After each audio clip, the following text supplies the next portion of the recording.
siamo venuti a questa iniziativa bellissima, tra l'altro, la nave dei libri. Si rappresenta anche il coro polifonico di Azzara e abbiamo potuto portare un po' dei nostri prodotti locali, un po' da distribuire, da fare un assaggio a tutti gli ospiti, anche per promuovere il nostro territorio.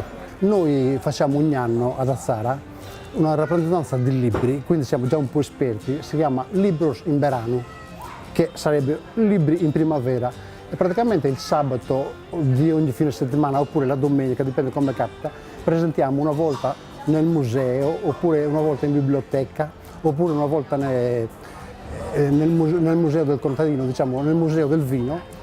Ogni settimana facciamo questa iniziativa e presentiamo un libro di un autore sardo in genere, che è molto partecipato comunque. E ogni fine settimana e poi alla fine di questo evento facciamo sempre un banchetto con i nostri prodotti locali da assaggiare, sempre, e promuoviamo sempre il territorio, non solo Azzara comunque, anche la Barbagia Mandrolisara.